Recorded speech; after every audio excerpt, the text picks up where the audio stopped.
संगत Pakistan peoples party भले नाराज थे या उनके ज़हन में को वहमो गुमान आ तो वो पंहिंजे ज़हन में कढी छॾे। पाकिस्तान पीपल्स पार्टी सां ॿ हथ थियण वारा अथव। पाकिस्तान पीपल्स पार्टी जे वाटनि खे अॼु खां ई ख़बरदार करियां थो त पीपल्स पार्टी जे टायर मां हवा निकिरण वारी अथव। पाकिस्तान पीपल्स पार्टी जे टायर मां जॾहिं हवा निकिरंदी त पोइ शर्जील इनाम मेमन बि उन गाॾीअ में सवार न हूंदो, पोइ मुकेश कुमार चावला बि उन गाॾीअ में सवार न हूंदो, पोइ नासिर हुसैन शाह बि उन गाॾीअ में सवार न हूंदो, पोइ खोड़ सारा अहिड़ा नाला अली हसन ज़रदारी ज़ियाउल हसन लंजार बि शायदि इन गाॾीअ में सवार न हुजे।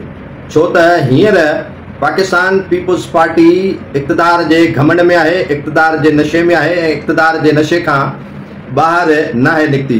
गालम गलोच, धमकियूं ऐं माण्हुनि ते कूड़ा केस दाख़िल कराइण जो सिलसिलो जेको शुरू कयो वियो आहे उहो पंहिंजी जॻह ते, पर पीपल्स पार्टीअ जे लाइ खॾ मुस्लिम लीग नून सुठे नमूने सां खोटराई आहे।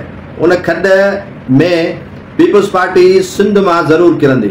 सभई जमायतूं जेके एंटी पीपल्स पार्टी आहिनि उहे मुतहद थी चुकियूं आहिनि ऐं उहे हिकु पेज ते आहिनि। भले पीपल्स पार्टी खे सहारो रावलपिंडीअ जो हुजे जेको अॻु फंक्शनल लीग खे हूंदो हो, या ॿियूं जेके टांगा पार्टियूं आहिनि उन्हनि खे हूंदो हुयो। हींअर उन्हनि खे सहारे जी ज़रूरत कोन्हे का।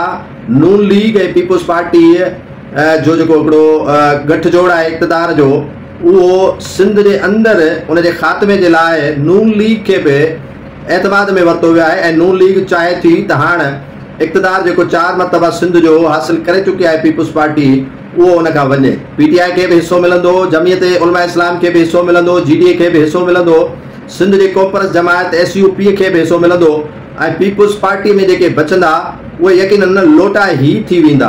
भले पीपल्स पार्टी जे अॻुवाणनि जे ज़हन में खाको हुजे त ईंदड़ 10 साल बि उन्हनि जा आहिनि, उहा हुननि जी खाम ख़्याली आहे। पुलिस खे मुतहरिक कयो वियो आहे त पुलिस मुज़ाहिरीन जे ख़िलाफ़ ताक़त जो इस्तेमालु करे त जीअं गिराह पीपल्स पार्टी जो किरे।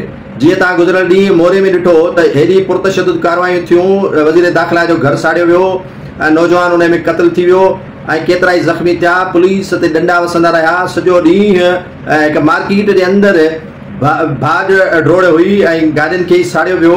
उतां जेके कलर जा बाचका हुया या बोरा हुया उहे फुरिया विया। त सूरत हाल सिर्फ़ु हिते न आहे रुकी, पर सूरत हाल सॼी सिंध जे अंदरि पीपल्स पार्टी जे ख़िलाफ़ पैदा कई वई आहे ऐं पैदा कंदड़नि जो पीपल्स पार्टीअ जे बि मथे ते हथु आहे ऐं एंटी पीपल्स पार्टी ग्रुप्स जे बि मथे ते हथु रखियो वियो आहे। ऐं उहो जेको एंटी पीपल्स पार्टी ग्रुप आहे उहो यकीनन सिंध जे अंदरि आहिस्ता आहिस्ता इन्हनि कार्रवाइनि खां पोइ सगारो थींदो पियो वञे ऐं पुलिस बि पीपल्स पार्टी जी मदद करण खां पोइ हटे थी। पुरतशद्दुद कार्रवाइनि में परवेज़ मुशर्रफ जे दौर जी यादि पीपल्स पार्टी जे दौर में ताज़ा थी वञी वई आहे ऐं ताज़ा थींदी पई वञे।